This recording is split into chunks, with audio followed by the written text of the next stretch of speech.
podamos terminar lo más pronto posible.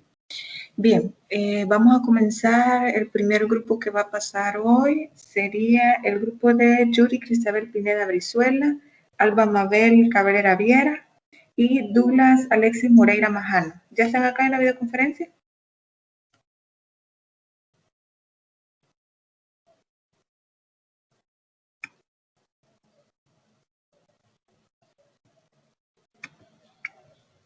Hola, ya están acá el grupo de Yuri Cristabel Pineda, Alba Mabel Cabrera y Douglas Alexis Moreira Majano.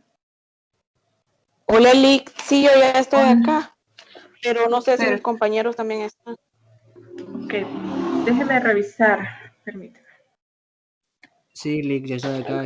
Ok, muy bien, Douglas, y solo haría falta, creo, Alba. Bueno, ¿van a pasar primero ustedes? Mientras tal vez Alba se integra más en un ratito para poder hablar. Bien. Lick, Alba dijo que se había puesto en comunicación con usted porque ¿cómo se llama? Le sorprendió un imprevisto. Sí, tiene toda la razón, sí. Es cierto, ya me escribió. Perfecto. Vamos a poner nosotros dos. Ok, gracias por recordarme eso. Perfecto. Vamos a comenzar entonces.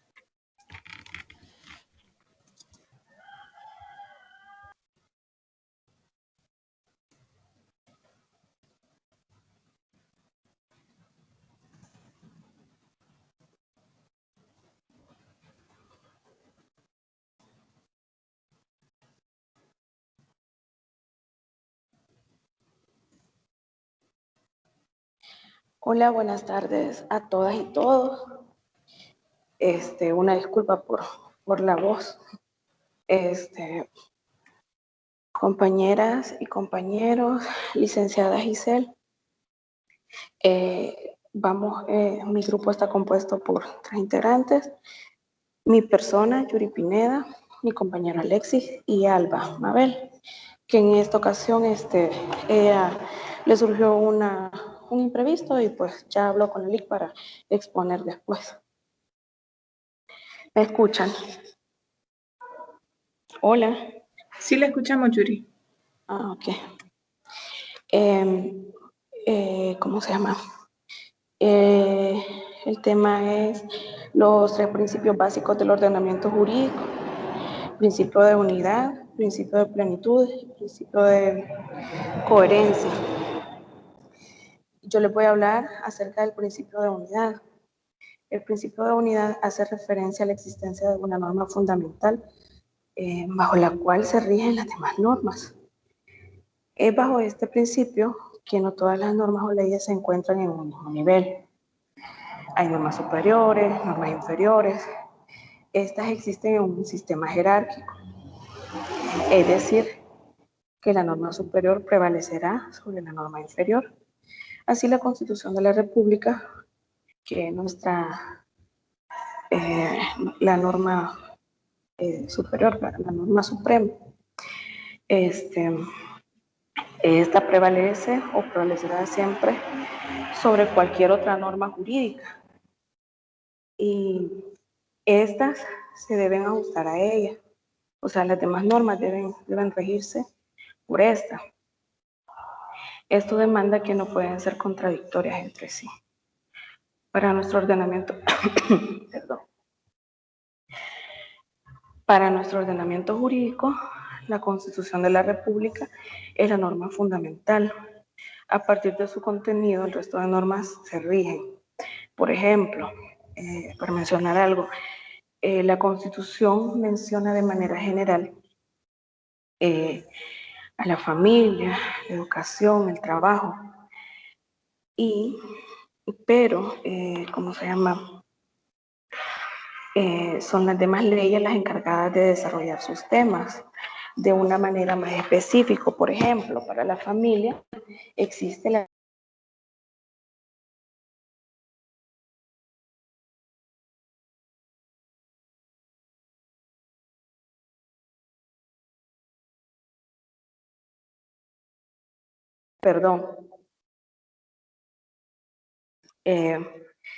Hola, ¿me escuchan? Hola. Sí, la escuchamos. Okay. Para la familia existe la ley de familia, igual está la ley de trabajo, la ley de educación, el código penal, la LEPINA y así muchas otras leyes. Quiero leerles el artículo 246 de la Constitución.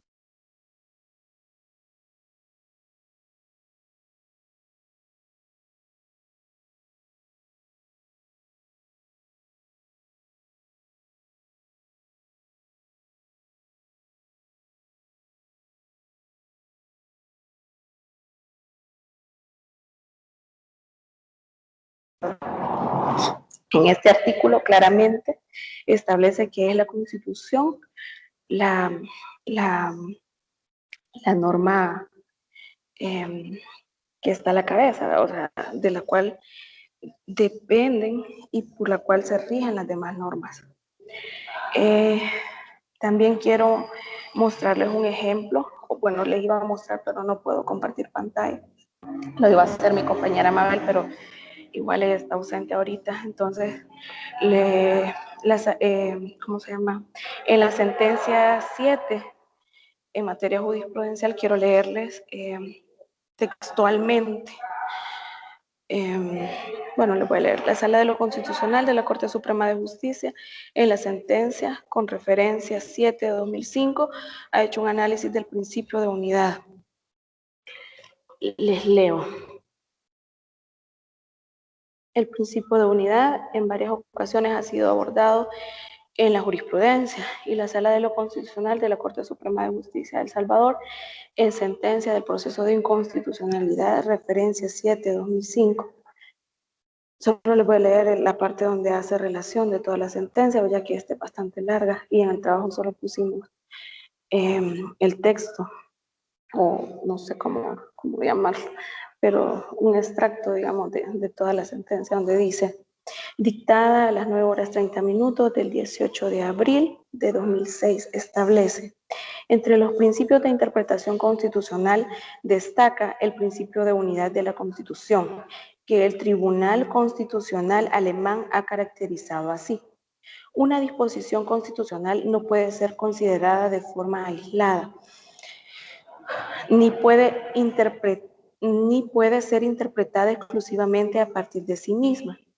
Está en una conexión de sentido con los demás preceptos de la Constitución, la cual representa una unidad interna.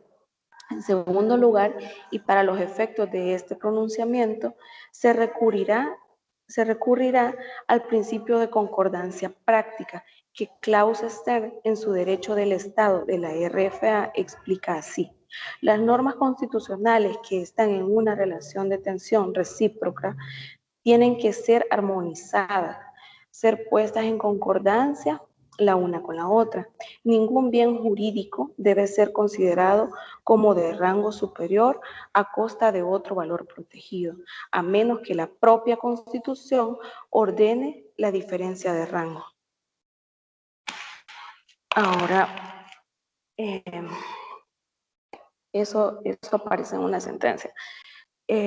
Leyendo varias sentencias de la sala, que como les digo no las puedo compartir porque yo no puedo compartir pantalla, pero se encuentran casi en todas hacen relación a los principios para dar una solución a la sentencia, ¿verdad? Entonces, a manera de conclusión, les voy a leer también lo que puse en mi trabajo porque me hace bastante y se lo voy a leer tal cual está.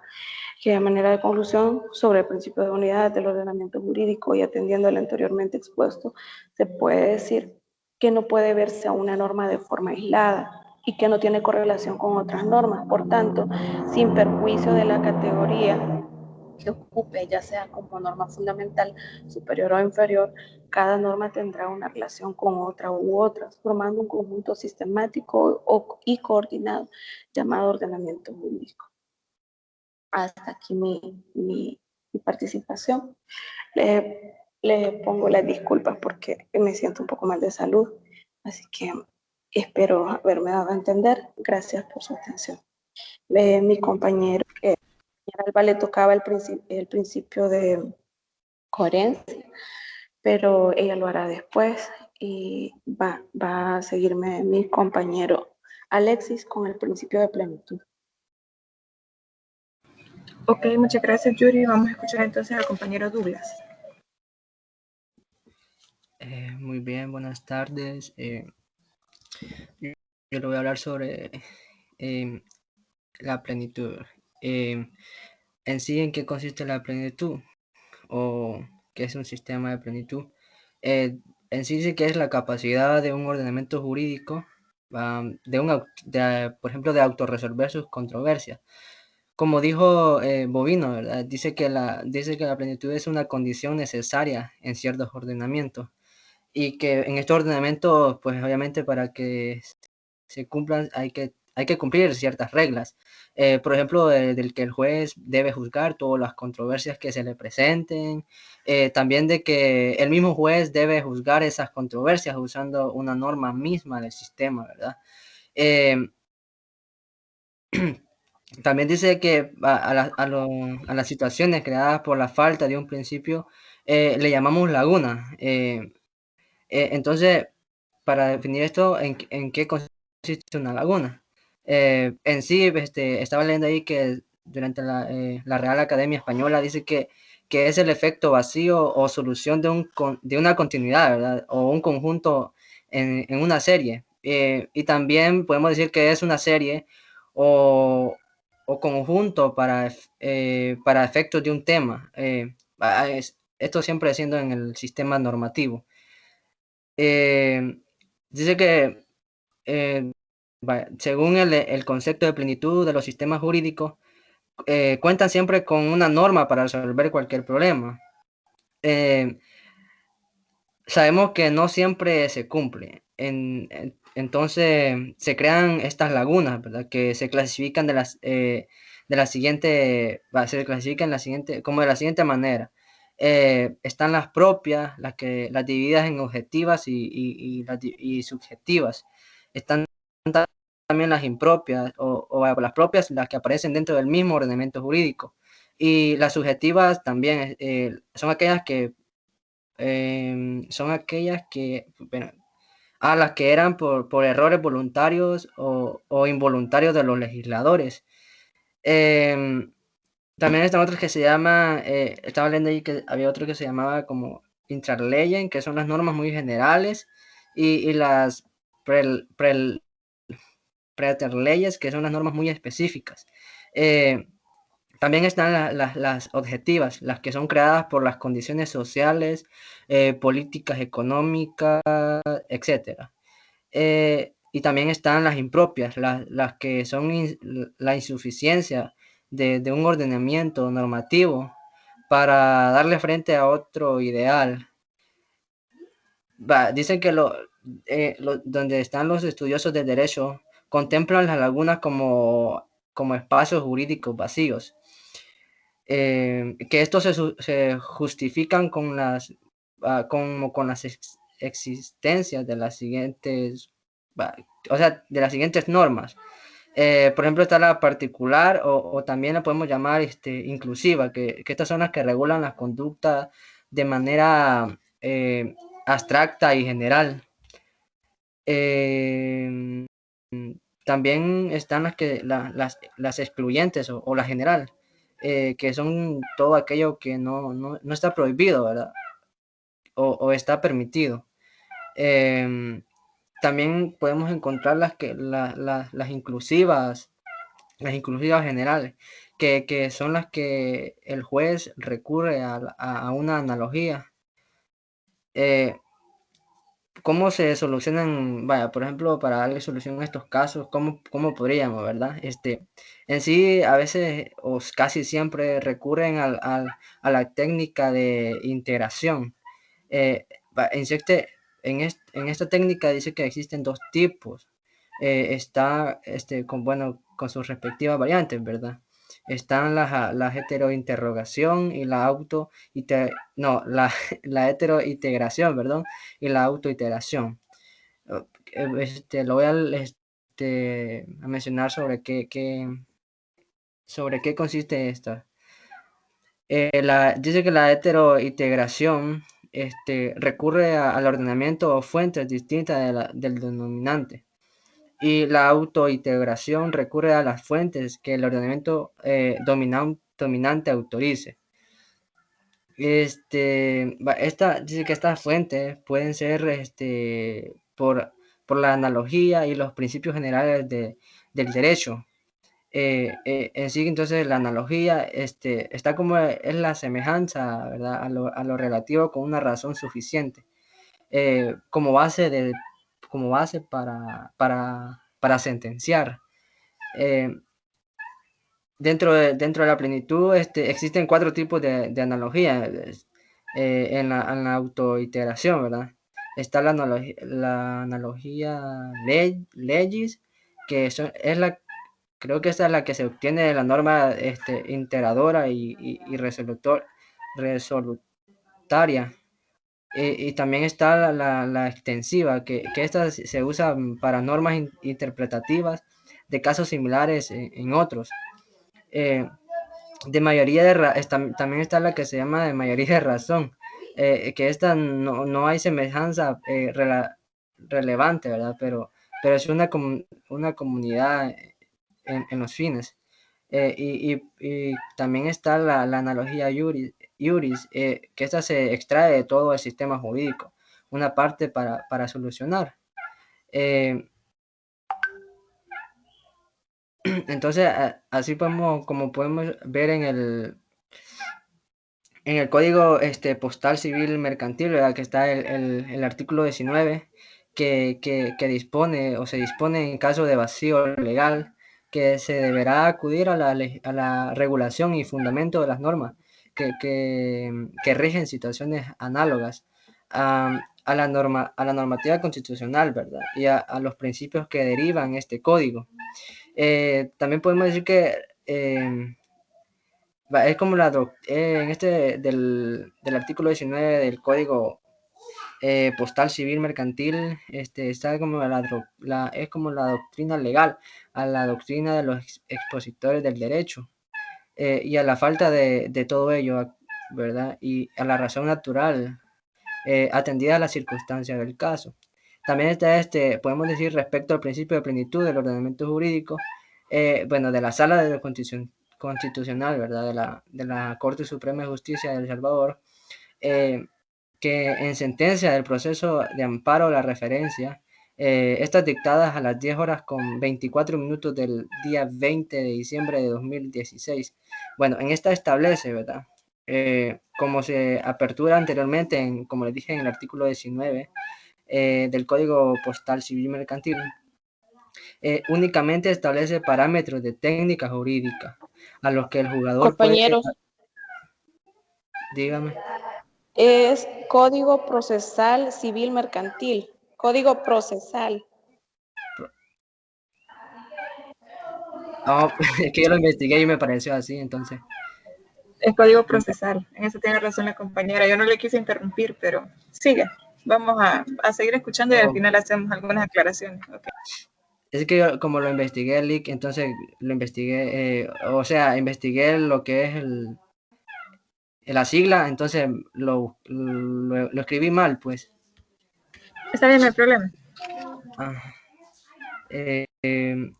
Entonces dice que el ordenamiento jurídico, ¿verdad? Bueno, entonces, bueno, está diciendo de que puede ser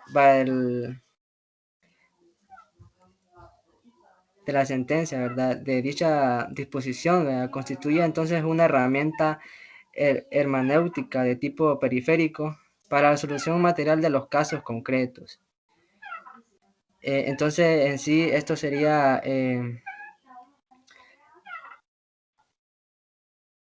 la plenitud dentro del ordenamiento jurídico. Gracias. Le cortaron la inspiración, mire. No, mire, Y sí, yo, es que como estamos en el mismo grupo, pero no hay creo que mi problema. compañero no terminó de leer la sentencia respecto al principio de plenitud. No sé si la puedo leer. Está bien, no hay problema. Entonces dice, respecto al principio de plenitud del ordenamiento jurídico, la Sala de lo Constitucional de la Corte Suprema de Justicia de El Salvador, en sentencia del proceso de amparo, referencia 161, 2016, dictadas a las 10 horas con 24 minutos del día 20 de diciembre de 2017, establece, como se apunta anteriormente, el artículo 19 del Código Procesal Civil Mercantil únicamente establece parámetros de técnica jurídica a los que el juzgador puede acudir para colmar las lagunas que se presentan en el ordenamiento jurídico.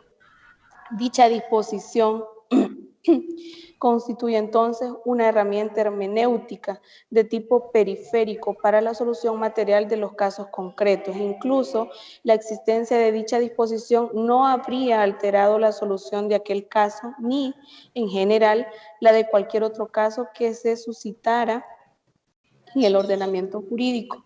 Lo anterior tiene respuesta en la teoría del derecho, a partir del surgimiento de los estados constitucionales de derecho. Se dejó atrás la concepción de la plenitud del ordenamiento jurídico, reconociendo que éste por naturaleza es lagunoso y que por tanto es tarea del juzgador valerse de distintas técnicas jurídicas, interpretativas y argumentativas para dar solución a aquellos casos que no se encuentren regulados por una norma jurídica expresa. La solución a las lagunas es la integración de la ley. Hay lugar a ella cuando el funcionario, ante la ausencia de un precepto que regule el caso, tiene que crearlo, es decir, tiene que hacer uso de una serie de elementos que se pueden encontrar dentro o fuera del cuerpo normativo relacionado para jurisprudencialmente establecer una solución. La integración del derecho se produce generalmente ante la ausencia de normas que regulan el caso y se realiza a través de la autointegración de la heterointegración. Una mención que quería hacer es que cuando existen estas lagunas también muchos juzgadores tienen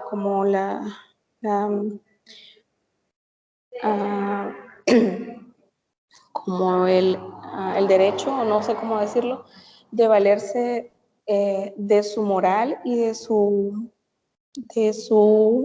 experiencia, ¿verdad?, para dar una solución.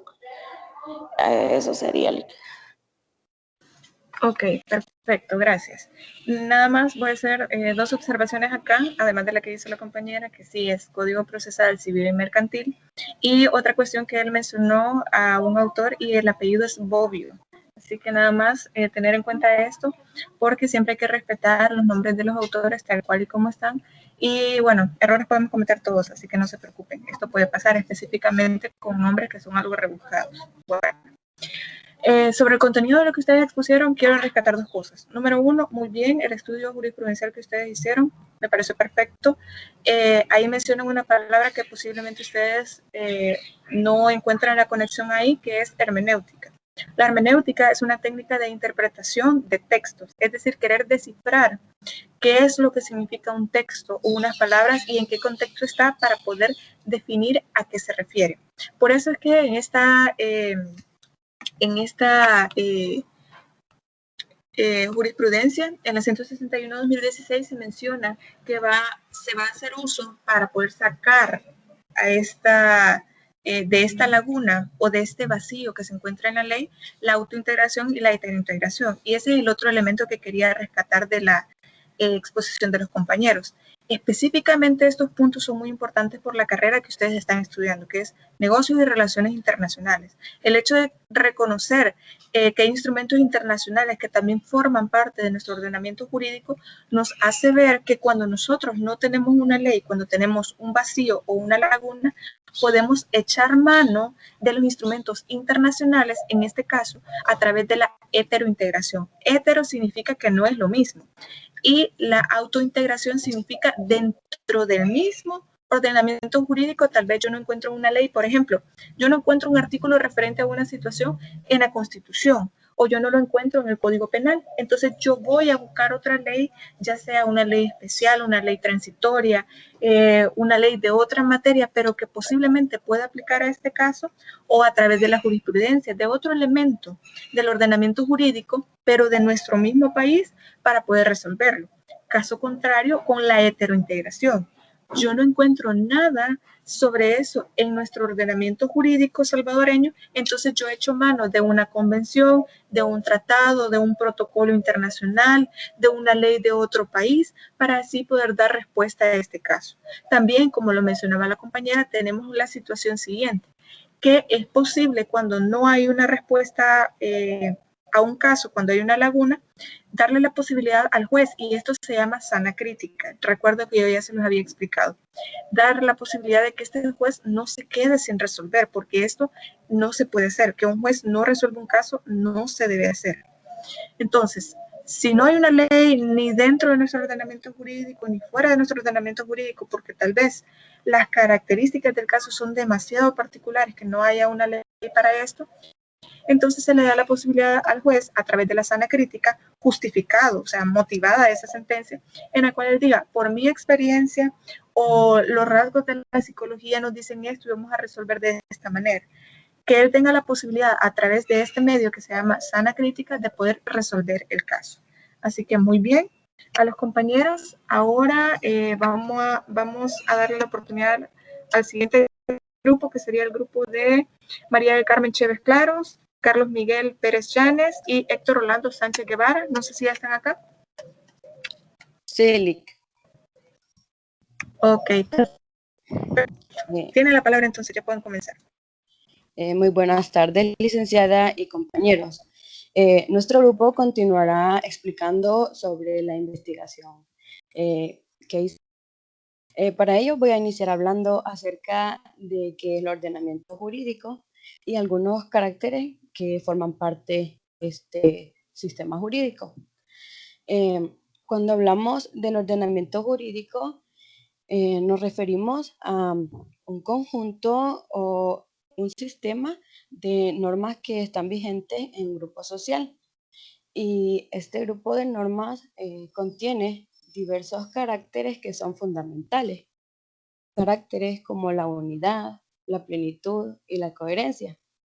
Este ordenamiento es conocido también como derecho, ya que posee un componente muy importante, que son las normas jurídicas. Y esto se debe a la estrecha relación que tiene con diferentes reglas jurídicas, como doctrinas, técnicas y principios generales. Cabe recalcar que el ordenamiento jurídico debe contener un sistema jurídico que lo ayude a tener coherencia y también valores.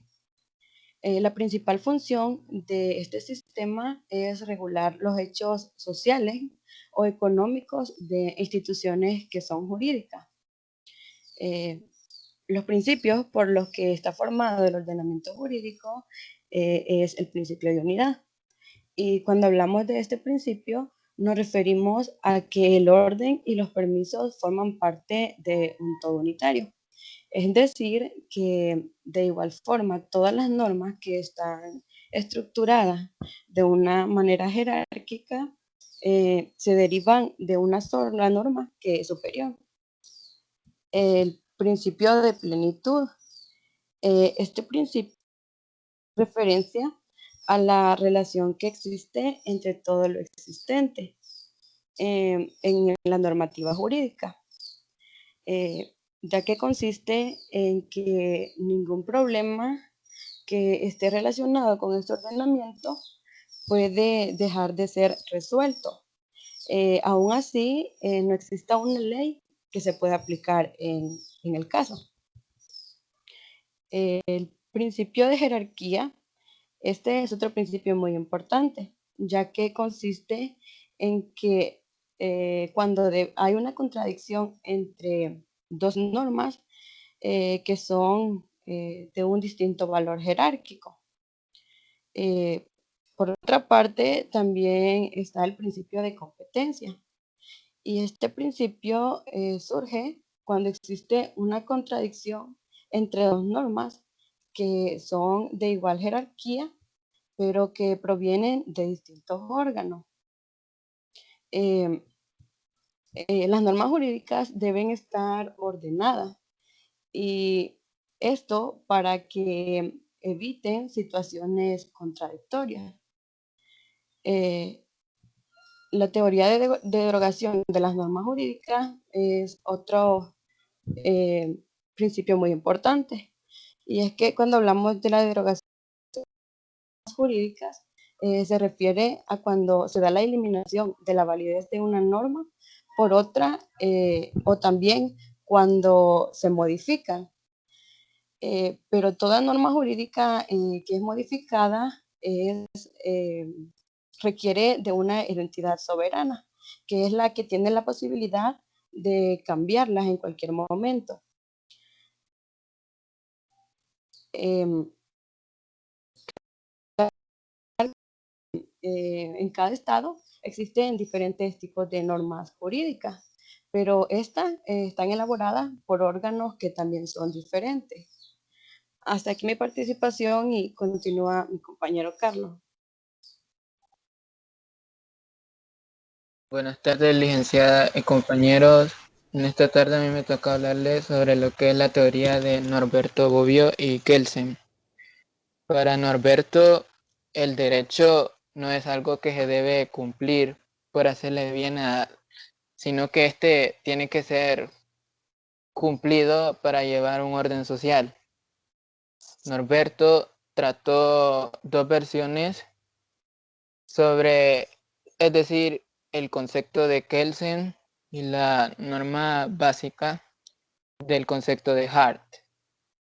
La relación entre estos es el concepto de la regla del reconocimiento. Norberto Bobbio argumenta en distintos textos que estos son necesarios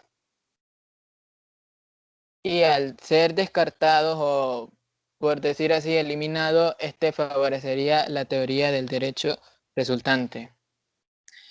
Tenemos que mencionar que Norberto Bobbio fue un jurista importante en el concepto de una norma básica y fundamental y en la regla del reconocimiento de Hart. Este aborda dos principales situaciones en el concepto y resalta la interpretación de una y la otra, reconociendo por diversas razones una norma básica. Bobbio se centró en trabajar incalculables aportes doctrinarios que serían reconocidos por generaciones futuras. Kelsen, por su parte, defendió la representación positivista o iopositivista. Esta la llamó teoría del derecho pura. Según estudios, un fenómeno autónomo de consideraciones ideológica moral. En este se descarta cualquier idea del derecho natural. En este se estudia las condiciones de posibilidad de los sistemas jurídicos. Por esta parte, Kelsen concluye que toda norma tiene que venir de otra norma, dando origen a una norma como hipotética fundamental para que Kelsen, por lo que Kelsen le dé validez, para dar un poder de validez a la postura del derecho. Mas, sin embargo, de ningún modo obtuvo expresar una norma jurídica completa, que esté basada solamente en su modelo. Luego, Kelsen situó esta forma en un derecho internacional y aquí se defendería los distintos ordenamientos nacionales. Gracias.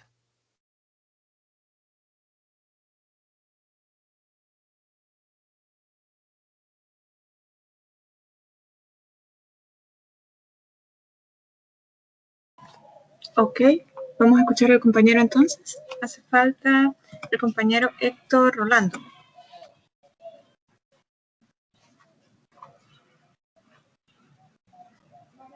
¿Está por ahí el compañero?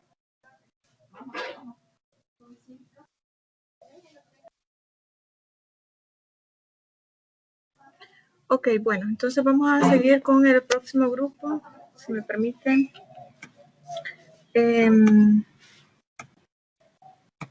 Está el grupo de Miguel José Moratay. Está conformado por Dilaila, me pido permiso, Miguel José y Yuri Esmeralda Rubí Díaz.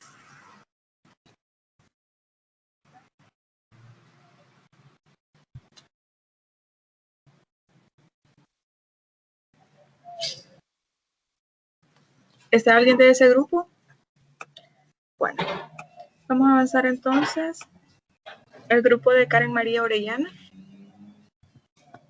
Sí, Liz, aquí estamos. Buenas tardes. Buenas tardes. Vamos a avanzar con usted. Perfecto. Ok, bueno, tengan todos muy buenas tardes. Mi nombre es Marjorie Araceli Núñez Aguilar. Entonces, nosotros como grupo vamos a hablar también sobre los principios del ordenamiento jurídico, ¿verdad? Y para refrescarnos un poquito la memoria, sabemos que el ordenamiento jurídico son ese conjunto de normas, ¿no?, que rigen en un momento especial y en una comunidad, podríamos decirlo así, o en un lugar específico. Una característica de lo que es el ordenamiento jurídico es que regula lo que es la creación de nuevas normas. Y para crear una nueva norma, siento yo en mi caso, vienen los principios, ¿no? Para que la norma que vayamos a crear, podríamos decir que sea ética, que no tenga ningún pero y que esta no pueda ser argumentada en que está. En mi caso, yo voy a hablarles sobre el principio de la especialidad de la norma. Ahora, el principio de la especialidad de la norma, en este caso yo siento que hay dos. Por ejemplo, según Nobel, dice que la especialidad de la norma hace referencia a lo que es el contenido que ésta tiene, ¿no? El contenido que hay en la norma.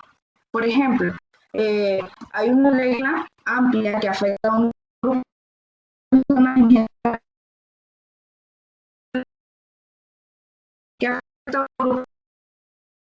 Entonces, estas dos tienen elementos comunes y van de la mano, ¿no? Pero se dice que la norma especial añade un dato.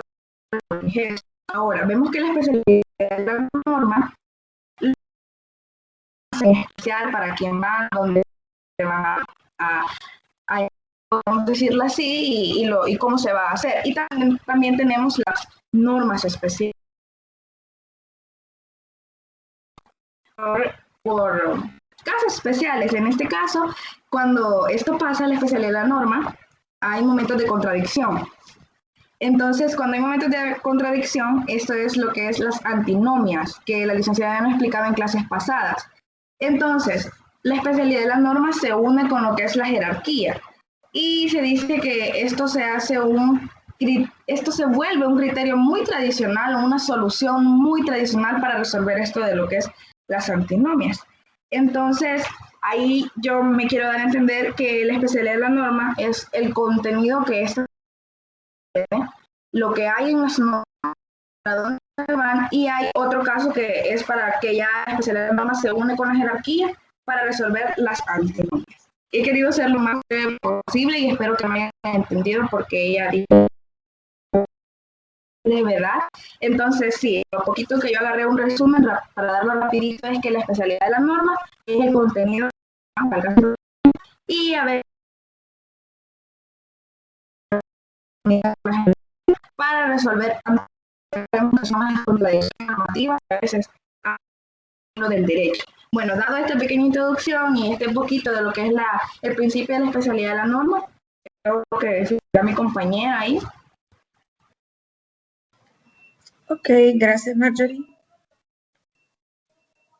¿Están los demás compañeros por ahí? Buenas tardes. Buenas tardes. Bueno, a mí me ha tocado hablar sobre lo que es el principio de la derogación, pero en sí, o sea, ¿qué es la derogación o derogar? Dice que es dejar sin efecto una norma o cambiar parte de ella. Esto quiere decir que la derogación es una norma, ley o reglamento ya no se puede ejercer por el motivo que ha sustituido por otra o se ha eliminado haciendo que ésta ya no tenga vigencia. Es decir, que ya no tiene eficacia. Esta no puede ser aplicada en la vida diaria o a la hora en la que se cometa un delito. Cuando hablamos de la derogación de una norma, podemos ver que esta se puede convertir en un problema. Y para darle solución, podemos basarnos en las soluciones metodológicas de Carlos E. Alchorner y Eugenio Bauligi. Ok, pero hay una que ocurre cuando se deroga una norma, o por qué se deroga una norma, mejor dicho. Pues según estos dos personajes, esto es una situación que tiene muchos complejos, por lo tanto, hay que tener en cuenta tres supuestos que conforman dos conceptos de derogación. Según esta llave o no un cambio en el sistema. Una de las tres es la derogación de la formulación de norma sin que se cambie una norma en el sistema. ¿Cuándo sucede esto? Muy bien, esto sucede cuando en el sistema jurídico una norma ya ha sido formulada dos veces o cuando se formula una norma que en el sistema está derivada. El sistema es redundante respecto a esta norma, perdón. Esto quiere decir de que en esta derogación, el sistema se da cuenta de que la norma o la ley ya ha sido formulada y que se está repitiendo y pasa lo que es la derogación, de que se completa pues, o se elimina. La otra es la derogación de una norma formulada.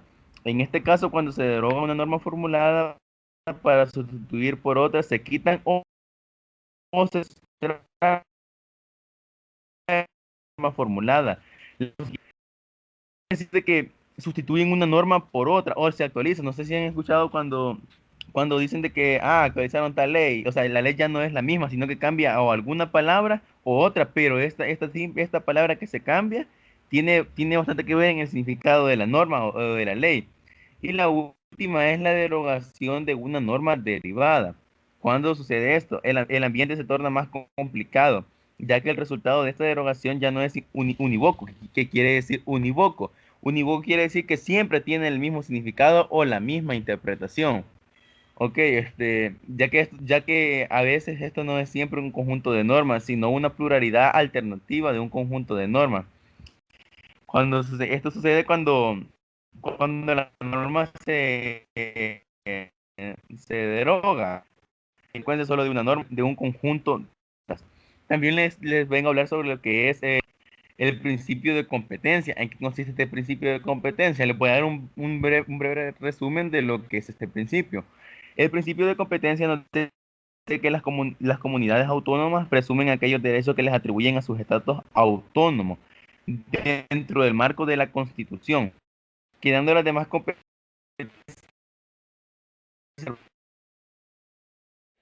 del Estado, las que no son sido atribuidas al Estado, las últimas de la clausura residual.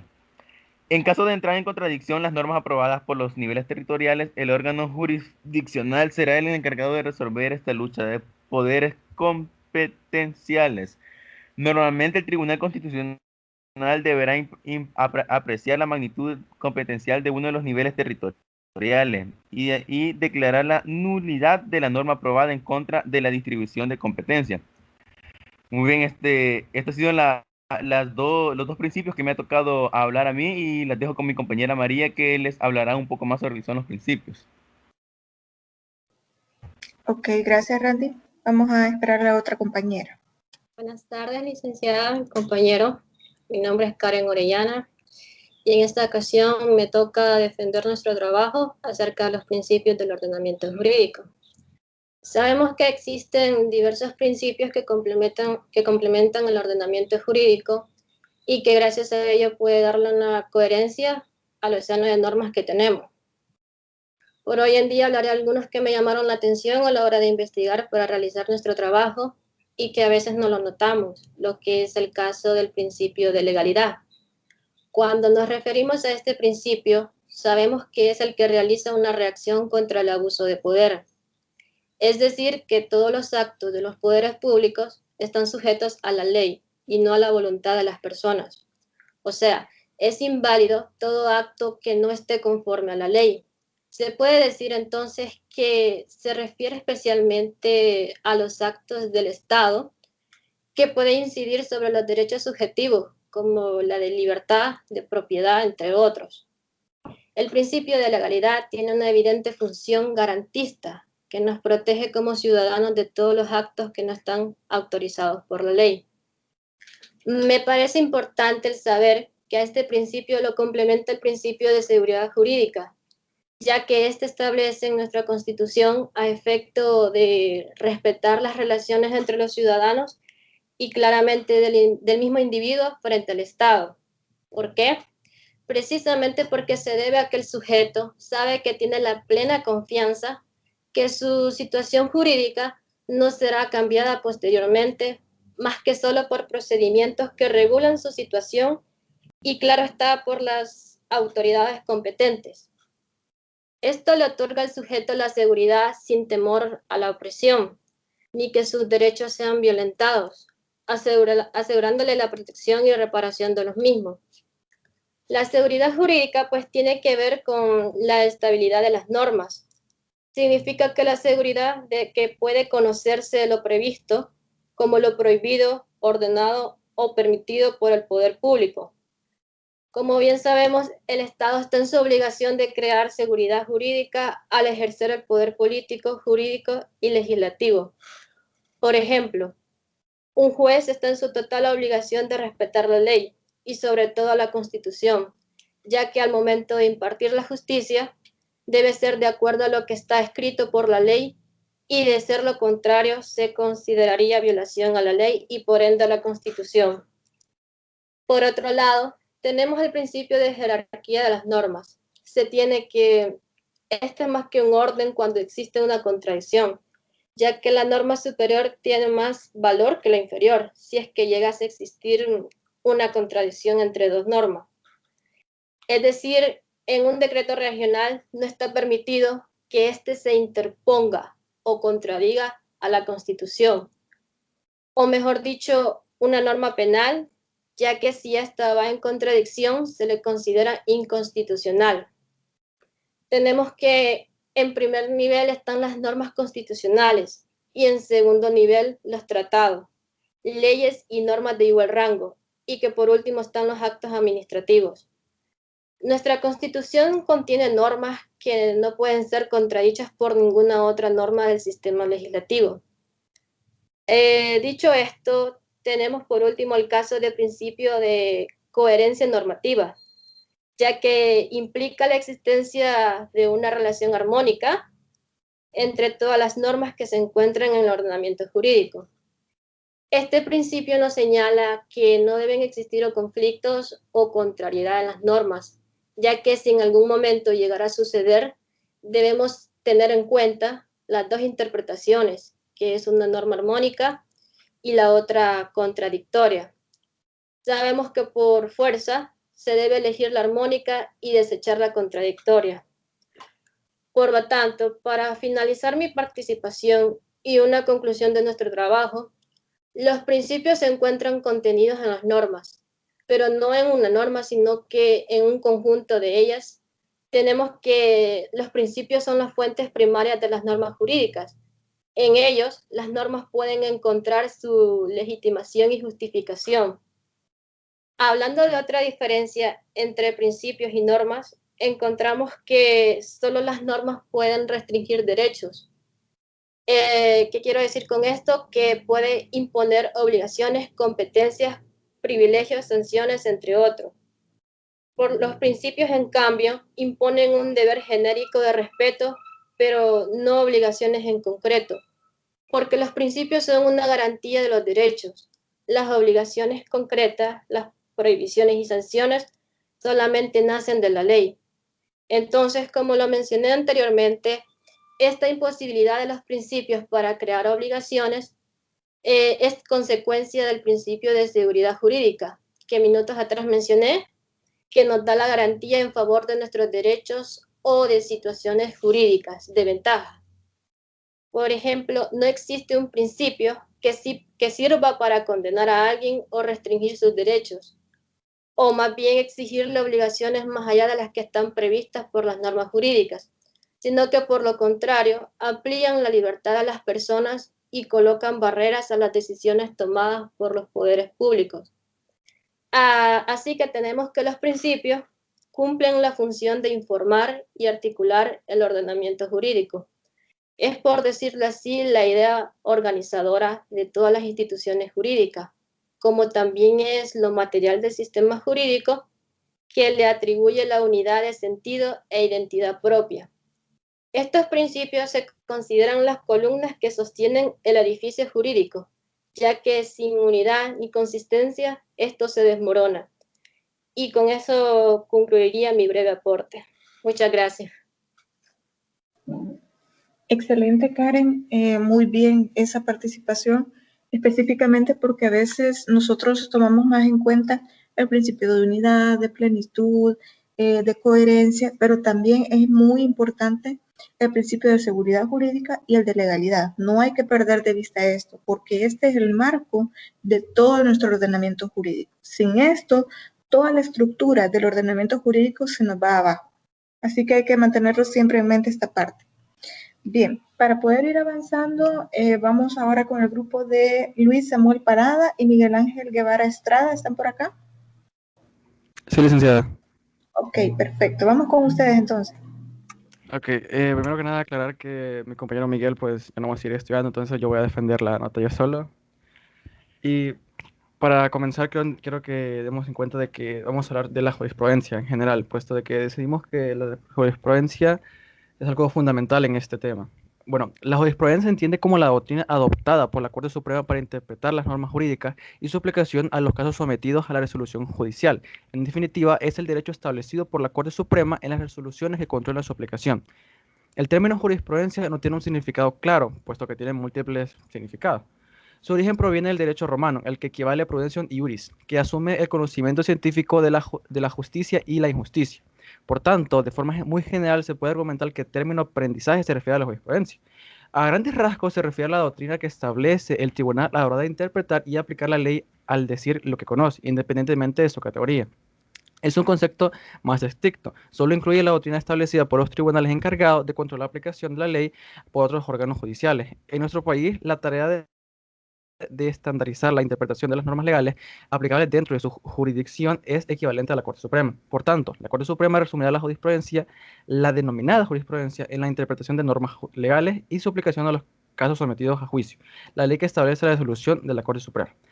Ahora bien, si indagamos más, nos damos cuenta que tiene especial interés que la jurisprudencia de cada una de las salas despliega sus efectos en el área jurisdiccional a que pertenece. No obstante, estas resoluciones que pertenecen a otros ordenamientos judiciales, pese a su valor ilustrativo que tiene y que obliga a la ordenación de su razonamiento, dada su procedencia, no constituye jurisprudencia para estas salas de lo civil, ni por ello la vinculación de sus decisiones. Ahora bien, ¿es la jurisprudencia una fuente de derecho?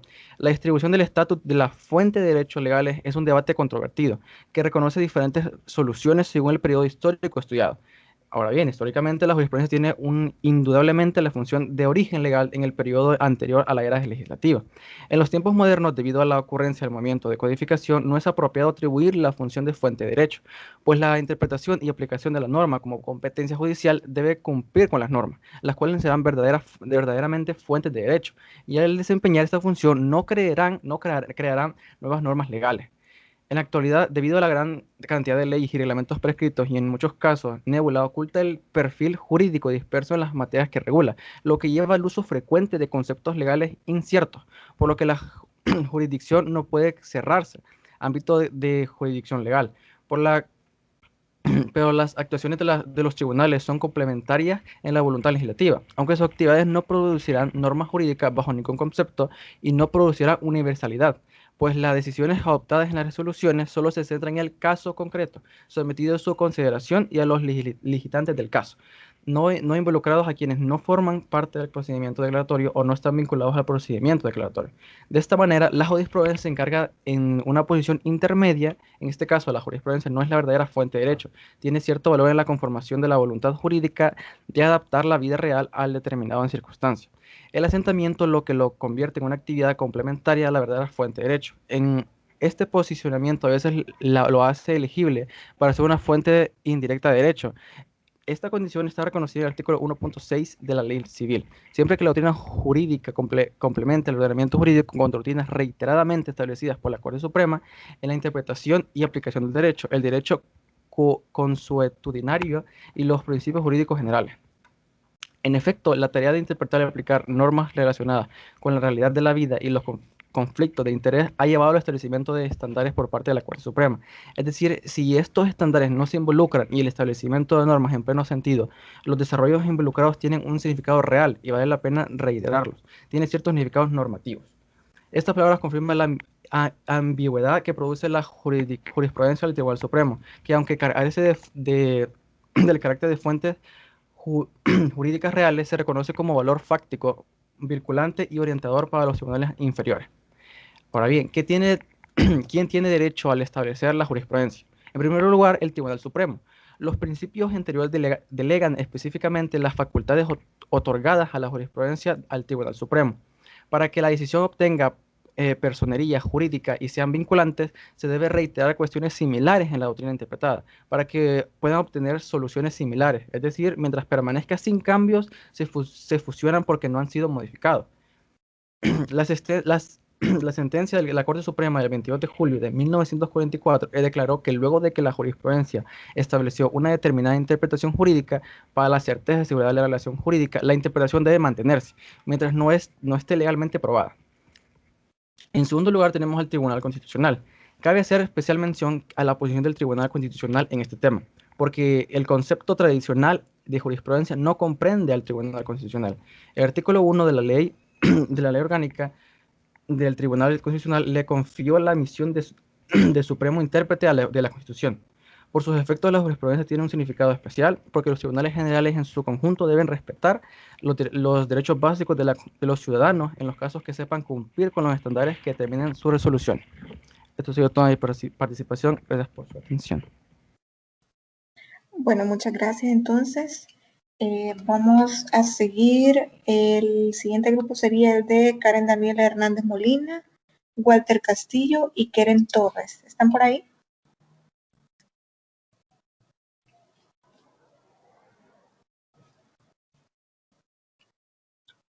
No está Karen Hernández, Walter Castillo y Keren Torres. Creo que este grupo ya lo había llamado la semana anterior. Tampoco está. Bueno. ¿Quiénes más hacen falta? Porque creo que aquí en el buzón ya me aparecen todos marcados. ¿Qué grupo hace falta?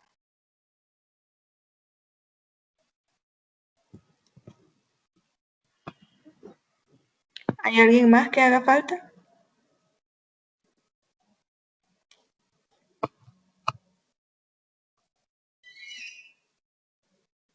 Está bien, Grismery, no hay problema. Bueno, si ya nadie más hace falta, entonces nos vamos a quedar hasta acá. Solo quedan pendientes algunos compañeros que van a pasar el martes de la próxima semana. Yo me voy a quedar con ellos al final de la clase porque ellos ya me pidieron permiso. Si ya nadie más hace falta ahorita, nos vamos a quedar hasta acá. ¿Ok? Les agradezco mucho por hacer tiempo para la sesión de hoy y espero poner las notas ya el mismo martes que terminemos con los demás compañeros, ya poner las notas del primero y el segundo laboratorio. Así que les agradezco mucho. ¿Alguien más que haga falta? Lidia, aparte de esto, quería preguntarle para cuándo es las exposiciones. Las exposiciones del parcial. Sí. Serían a partir de la próxima semana, es decir, como les mencionaba, yo voy a terminar con los compañeros que hacen falta al final de la próxima clase, pero la parte del parcial la vamos a comenzar la próxima semana. Por eso les dejé los temas a partir del miércoles, porque a partir del martes ya vamos a comenzar con esos temas del parcial. Es decir, esta semana, que es la que viene, la semana 13 y la semana 14, que es la siguiente, nos vamos a dedicar únicamente al parcial. Así que ya lo saben, a partir de la próxima semana vamos a comenzar con el parcial. ¿Y solo vamos a exponer o vamos a entregar algún trabajo de investigación con dicho tema? No, solamente me lo van a exponer. En el caso de que ustedes me quieran mandar el trabajo para que yo ya tenga, o sea, algo físico que revisar, si ustedes siguen la investigación, pues ya es decisión de ustedes. Pero la nota completa, ustedes se la van a ganar con la exposición. Así que por favor estudien bien el tema, investiguen bien y recuerden que esa nota es únicamente la exposición. Ok, muchas gracias, licenciada. Sí, dígame. Una pregunta. Sí. ¿Vamos a pasar a exponer todos o solamente uno? Solamente va a pasar uno del grupo y a los demás yo les voy a hacer preguntas para que también se gane la nota del parcial. En este caso, si ustedes se dan cuenta, ahorita en estas exposiciones ustedes están pasando uno por uno y se están ganando la nota de forma individual. En este caso del parcial sería que elijan ustedes a una persona para que pase y yo les voy a hacer preguntas a los demás para que así se puedan ganar la nota.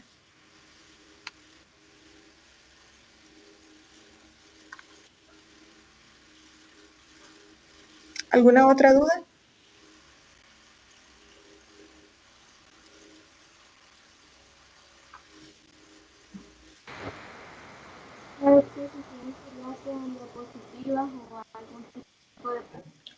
Si ustedes quieren hacer diapositivas, no hay ningún problema. Ustedes las pueden colocar acá y las pueden compartir. Así que no hay ningún problema. Si las quieren hacer, perfecto. Lick, yo tenía una pregunta que a la hora de enviarle los nombres de nuestros integrantes, vamos a nos va a dar el tema que nos toca. Sí, yo les dije a ustedes el miércoles que ustedes me mandaran el listado para que yo les pueda asignar el tema.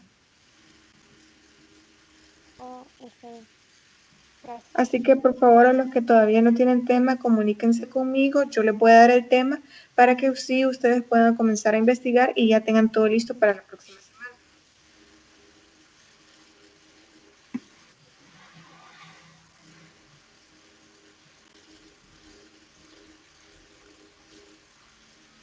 Ok, bueno, si ya no hay nadie más que haga falta y no hay preguntas, nos vamos a quedar hasta acá entonces. Cualquier duda, pregunta, consulta, ya sea con el tema o con la actividad que se va a hacer la próxima semana, me pueden escribir en WhatsApp o me pueden escribir en el foro semanal de consulta. Así que les agradezco mucho por su tiempo. Espero que pasen feliz tarde, cuídense mucho y pues quedamos pendientes para la próxima semana. Ok, feliz tarde. Gracias igualmente.